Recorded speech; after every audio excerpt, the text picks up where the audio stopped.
நீ என்னை இறுக்கமா பிடிச்சுக்கிட்டு என் கையிலேயே தூங்கிடுவ. அதுதான் என் லைஃப்ல the most peaceful and lovely days போல இருக்கு.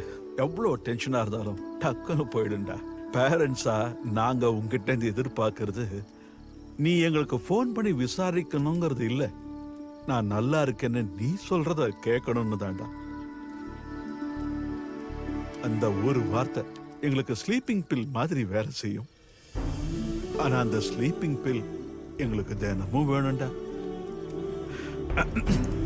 விக்ரம், எங்க பிபி சுகர்லாம் எப்ப கண்ட்ரோல்டா இருக்கும் தெரியுமா? நீ ஹாப்பியா இருக்கும் போது தான்டா. Your happiness is our happiness. அப்பா சுபத்ரா ஹாப்பியா இருப்பாளா? நீ இங்க ஹாப்பியா இல்லடா. இன்னும் 3 மணி நேரத்துல கல்யாணமா? அப்புறம் இங்க உட்கார்ந்து என்னடா பண்ணிக்கிட்டு இருக்க? கிளம்பு. ஆமா, அது இங்க இருந்து 200 கிலோமீட்டர் தூரத்துல இருக்கு சார். இருக்கட்டுமே.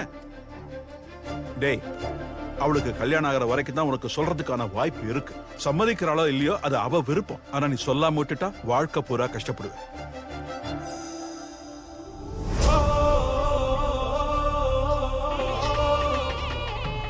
என்ன ஏரே நாளை சொல்லுங்க. ஆயிடுதோ, பொண்ணை கூப்பிடுங்க. அண்ணே, பொண்ணை கூட்டிட்டு வர சொல்லுங்க. பொண்ணு அழைச்சிட்டு வராங்கம்மா. சார் இங்க எதுக்கு சார் வந்திருக்கோம்? கல்யாணத்துக்கு போகணும்னா அது குஷியோட தான். பேசாம வா. ஓ,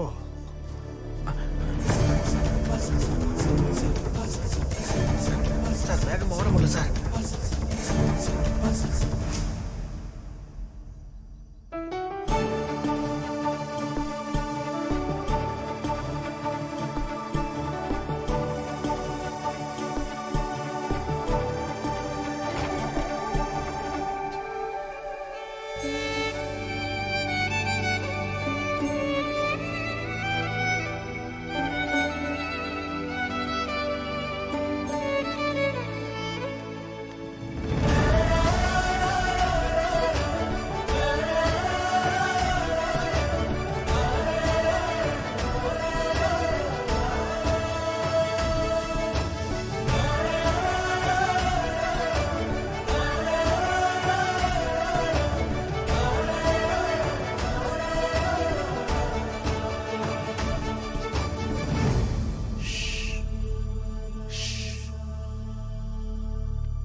ஏய், சார் சீக்கிரம் ஏய், வாங்க. யாராது?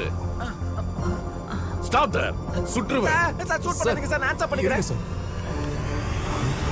நீயா? நீ எதுக்கு இங்க வந்த?